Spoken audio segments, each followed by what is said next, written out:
રાજવંશી રાજરાજેશ્વર ન્યાયપ્રિય રાજા હરિશ્ચંદ્ર અને મહારાણી તારામતી પધારે છે. ગળી ખમ્મા, ગળી ખમ્મા.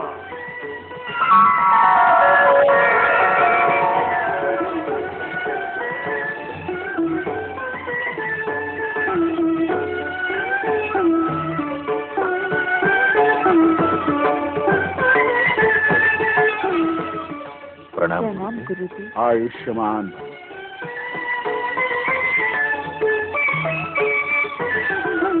મહારાજા હરિશ્ચંદ્ર નો જય, મહારાણી તારામતી નો જય.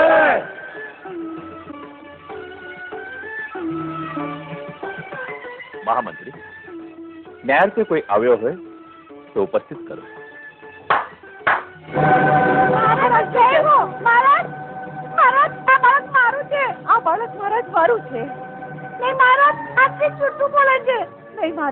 તમારા જેવા સત્યવાદી રાજાની નગરીમાં જુઠ્ઠું બોલવું એ પણ પાપ છે.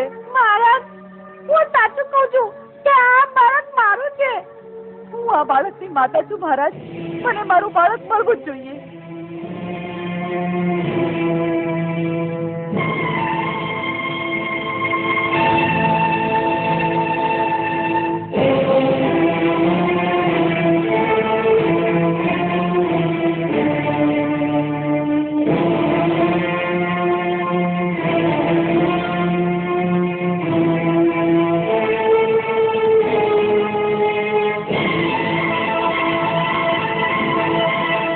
એવી કોઈ અપૂર્વ વિદ્યા મારી પાસે નથી કે એક બાળકમાંથી બીજું બાળક પ્રગટ કરું.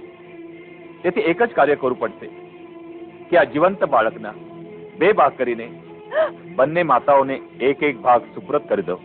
બાળકને ધરતી પર મૂકી દે. મહારાજ, મારે કાળજી કરવા ચલાવતા નહીં પ્રભુ. મારે નથી જોઈતું આ બાળક. ભલે આ બેન બાળકને લઈ જાય તો ક્યાં જશે?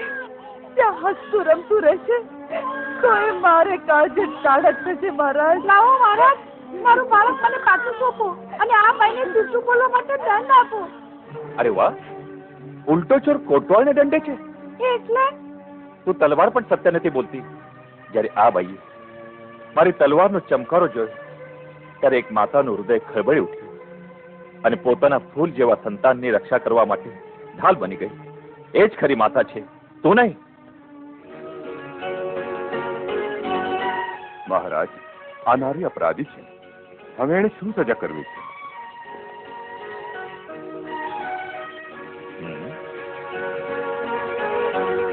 એને રાજદંડ તો મળવો જ જોઈએ. મહારાણી તારામતી, આ બાબતમાં તમારો શું અભિપ્રાય છે? મહારાજ, આપ સમર્થ છો. છતાં એક સ્ત્રીના અંતરાત્માની સાચી ઓળખ એક સ્ત્રીને જ હોય. માટે આ સ્ત્રીની શિક્ષા તમે જ કરો. ખરું કહું છું મહારાણી, નગર આખાના બાળકોને મારા અહીંયા ચાપી લેવાની લાલચ એક સાથે થાય છે. કારણ કે હું નિસંતાન સ્ત્રી છું. મને માફ કરો મહારાણી. એ બાઈએ કરેલી ભૂલનો પશ્ચાતાપ એની આંખમાંથી અશ્રુ રૂપે સરી પડ્યા છે. એ સ્ત્રીના સંસાર રૂપી સોનામાં સંતાન રૂપી સુગંધ ફળી ના હતી. તેથી કોમળ બાળક જોઈને મમતા સળવળી ઉઠી. નારીની મમતાની શિક્ષા હોય નહીં. એમને તો શ્રદ્ધાના ફૂલ ચડાવવા ઘટે. આજ શરદ પૂર્ણિમાના પવિત્ર દિવસે એને ક્ષમા કરશો તો કાર થશે. ધન્ય છે તારામતી,